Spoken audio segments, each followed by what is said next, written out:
Let's take a look at the launch of the Big Bertha. The Big Bertha is on a 3/16 inch rod and it's 4 feet long. The wind is coming from the left toward the right, and it's very, very strong. This was such a windy day that hats would literally blow off our heads and then they would tumble across the field, so we couldn't even wear a hat because the wind was very powerful.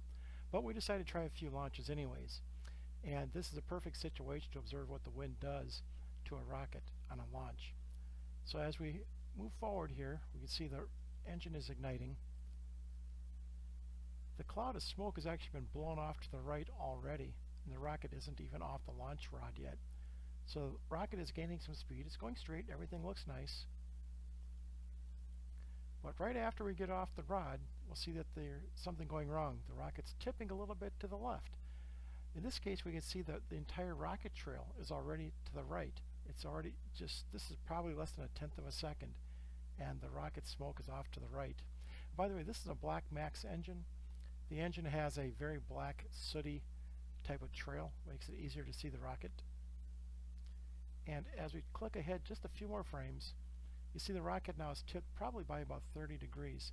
What's interesting about this is that here's the launch rod. If we follow this upward, it's still intersecting the rocket. So the rocket's initial momentum is still making it go straight up. Unfortunately, the wind is starting to rotate it as it moves straight. So what's happening is it's like a car on an icy road. It's got momentum moving it forward, but now it's basically lost control and it's starting to slide off to the left. It's basically skidding. So this is a waste of rocket energy. So the rocket now is thrusting sideways a little bit, but it's sliding forward. So we are wasting a lot of that initial energy that we need to get the rocket up. So we're not going to get a good flight in this type of high wind. Let's keep on moving forward. We can see the same thing continues to happen. If we look at the launch rod, it ends right here, and yet we look at this rocket, it's still almost directly above the launch pad itself, maybe off a little bit to the left. But you can see the entire smoke trail has been blown off to the right, and the rocket now is way beyond, it looks like it's close to maybe 40 degrees. It's very, very tipped. Of course, with a launch like this, the rocket's going to bend into the wind, very pronounced. It's going to actually go into the wind, and then when the streamer pops out, it's going to drift back. It turns out the wind is so strong, not only did it drift back, but it also drifted way off to the side, about 300 feet downrange. I believe I have a different video on that. What you have to be careful of, I'm going to emphasize this several times, is that this is a vertical launch.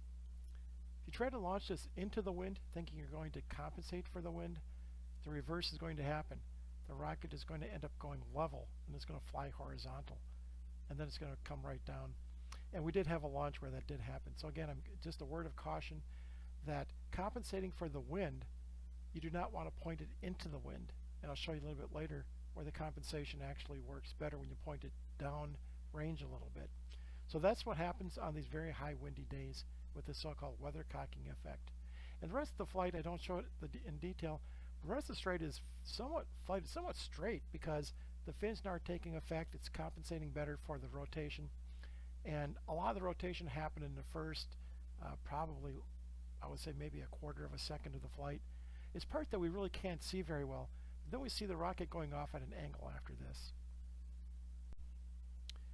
I would like to take a look at the launch of my Patriot. Now the Patriot is also launched on a D16, so it's a pretty powerful engine. And we're going to see that the same thing is going to happen. The rocket shortly after launch is now going to tip into the wind. This time I'm not zoomed in on the rocket, so we're going to watch a little bit more of the flight and see exactly what happens as the flight progresses.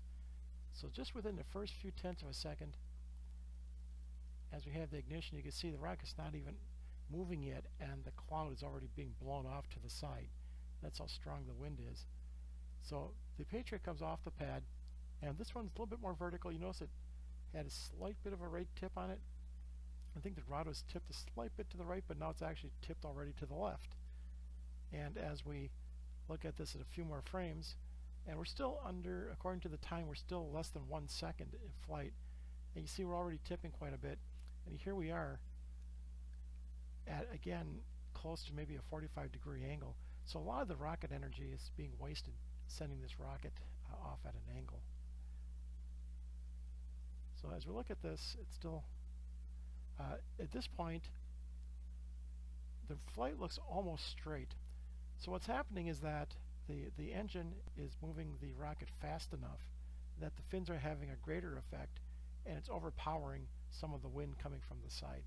So now we can see that it is moving somewhat straight, but the damage is done. It's already flying off at an angle, and we just simply have just lost all of that altitude that we could have gotten on the rocket.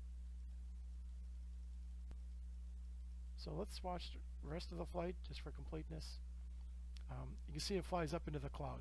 Well, it's right here, hard to see, but I think this one goes into the cloud. Yeah, it's gone, and it's going to appear in a moment. I'm not really sure how high it went. There it is, and we see it's coming down now. It looks like it's not that far away, but if you look at where this comes down, here it is, and it's still falling, and it's way out here. This is about 300 feet away.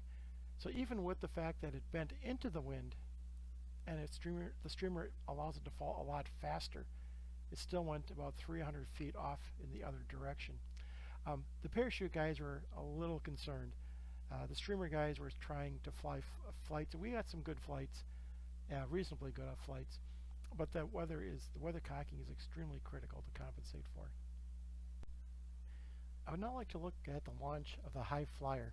The High Flyer is a really nice rocket. It's got a fairly low weight, so it does fly quite high.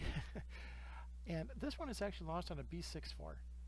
And with a B-64, this small rocket, it does fly quite high. What's interesting is that on this launch, you'll notice the launch rod is slightly tipped to the right, and that actually goes to our advantage. It compensates a little bit for the weather cocking.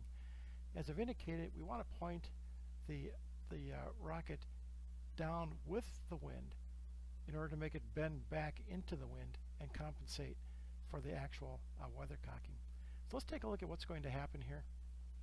This is the point of ignition, so we're going to start stepping forward.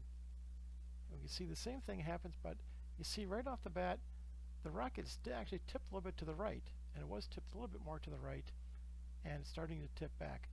So just within those two frames, it started tipping, and now it's going to start going straight. So now the rocket is actually going straight. What's interesting is here's the launch rod, but here's the rocket. So even though it's going straight, it's been actually blown off to the side a little bit. So it is off to the side a little bit. But that is due to our tipped launch rod. So it's tipping it. If we look at the launch rod, we'll see that if we follow the launch rod straight, it basically intersects the rocket. But at this point off the pad, it's nice to see that the rocket is actually completely vertical. As we move forward, we'll see that the wind takes a little bit more control, and the rocket again starts to rotate and point into the wind. Now, as this one points into the wind, something unusual does happen. It tips a little bit back. So this is strange, it tipped back. So what's happening is that the rocket was pushed. It's kind of like a pendulum. It swung to the side, and it just started swinging back a little bit. And this is giving us a little bit straighter flight. I don't know if that's an effect of the smaller rockets. Maybe it might be an effect of the smaller rockets. Again, this rocket's only about a foot tall, and it's on a B-64. So we'll take a look at a few more frames. You see now we're back vertical, and it's going straight up. I'm going to run the rest of this. We'll see it come back into the frame. But this one, like the other flights, vanishes into the cloud and then reappears a short time later.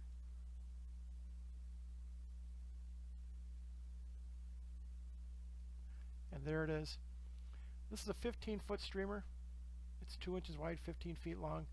But you can see how the wind is really moving this horizontal.